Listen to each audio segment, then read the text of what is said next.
Hello everybody! This is a viewer request video coming from YouTube watcher Hazel Black, who asked how we could find the distinct subgroups of the cyclic group U11. So it'll be useful for us to agree on some sort of representation of this group. I don't mean that in the highfalutin group representation sense, I just mean some way of writing down the elements of U11. So let's quickly recall that U11 is the group of invertible elements in the integers modulo 11. And when we say the group here, right, of invertible elements, I mean under multiplication.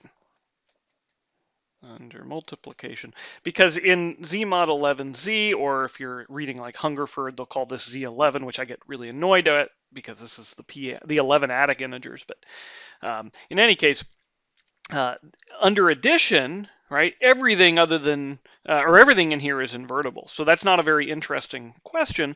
But if you look at it under multiplication, then, well, for example, 0 is not invertible. It turns out in Z mod 11Z, because 11 is prime, that everything which is non-zero is going to be invertible. So the way I'm going to write down U11 then is I'm just going to write down the non-zero elements of Z mod 11Z. And I could do that using like the classes or anything, but I'm going to use simpler notation. I'm just going to write down the numbers 1 through 10. All right, so these are our elements, but remember, these really aren't integers 1 through 10. These really represent equivalence classes of integers modulo 11.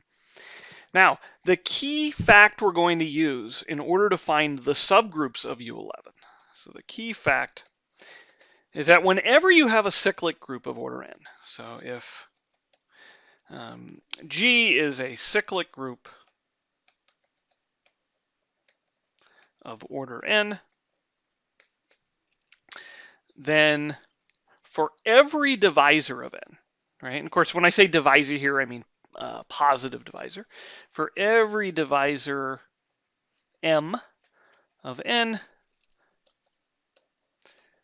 there exists a unique subgroup of order m. Okay, so in our case, our U11 has order 10. There are 10 elements. Okay. So if we want to know what kind of subgroups we're going to get, we need to find all the divisors of 10. Well, that's a pretty straightforward job. Let's see, 1, 2, 5, and 10. And so using this fact, then I know that there are going to be precisely 4 subgroups of U11. Okay, so U11 has 4 subgroups. And 2 of them are very easy because they're the subgroups rather, that you get in any group, right? So one of them is just going to be the identity subgroup. Okay, the identity element in U11 is the number 1, all right, or the class of 1. The other one that we get for free is the whole group, right? So U11 itself. So that's 2 of the 4, right? And we've handled 1 and 10 as orders. So now we just need to figure out a subgroup of order 2 and a subgroup of order 5. So what I'm going to do is just make a guess, okay? And the guess is going to either be a really good guess and give me one of these 2s or the 5s, or it's going to be a not as good guess from which I'll be able to get subgroups of order 2 or 5. So let me show you what I mean. So I'm going to start with the number 1, and I say, okay, I already know that that generates a subgroup of order 1, so that's not going to be useful. But what if I look at the subgroup generated by 2? Well, let's write down what this is. I know it's not going to be just the identity subgroup. It could be U11, but it might be a subgroup of order 2 or a subgroup of order 5. Let's check. So first, whenever you take a subgroup generated by something, you always get the identity. So I get 1 for free. Of course, I also get 2 in here, right? Because the subgroup generated by 2 is going to be all powers of 2.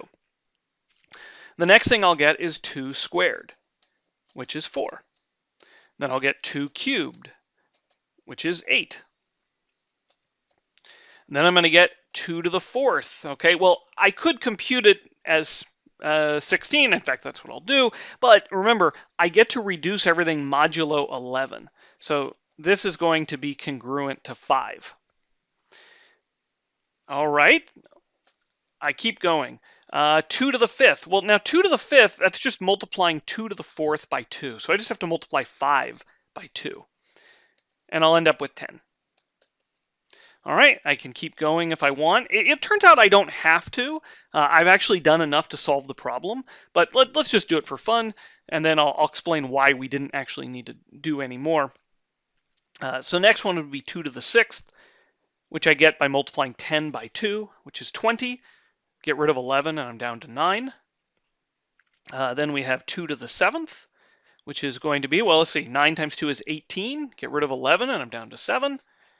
Let's see, 2 to the 8th, multiply 7 by 2, I get 14, subtract 11, and I get 3.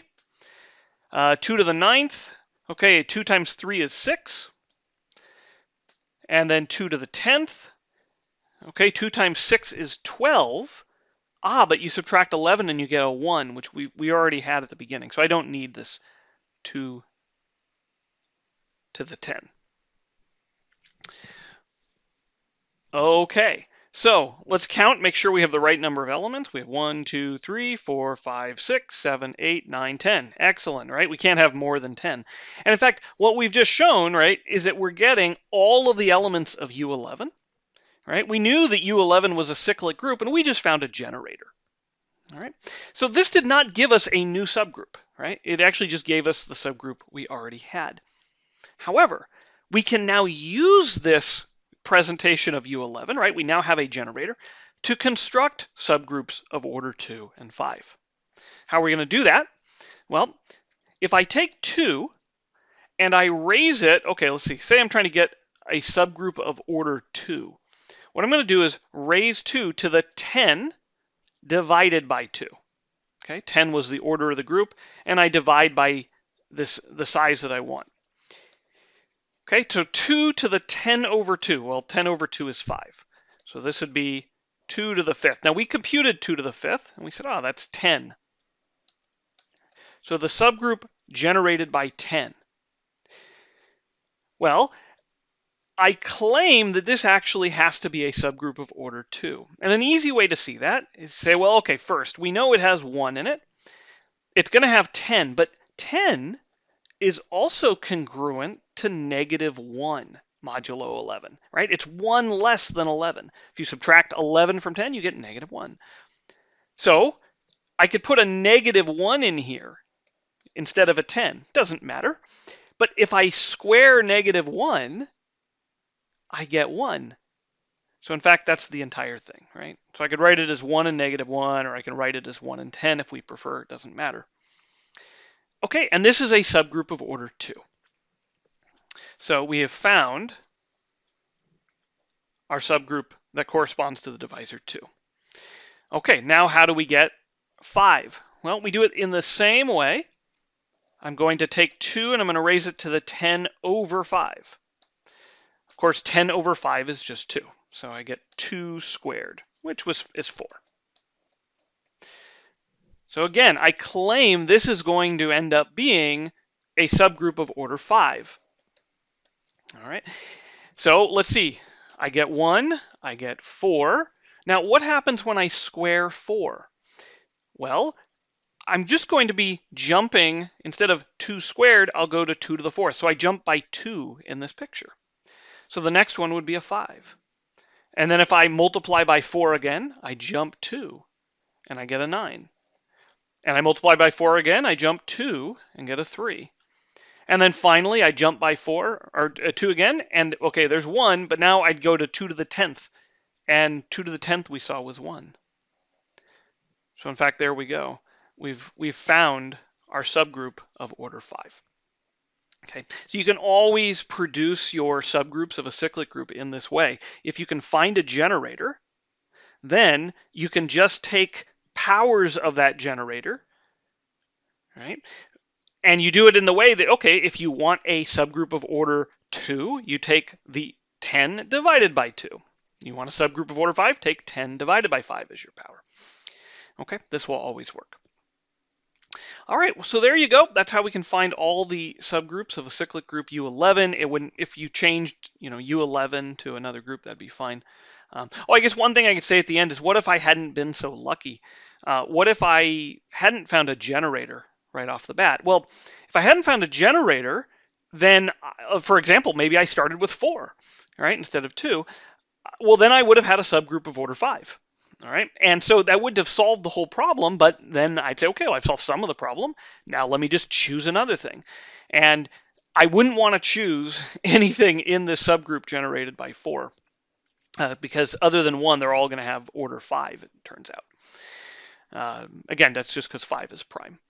All right, so I just choose another element, and either I'm going to keep getting 5s, which can't last forever, or eventually I'm going to find a generator, or eventually I'll find something of order 2. All right, so there you go. Have a wonderful day.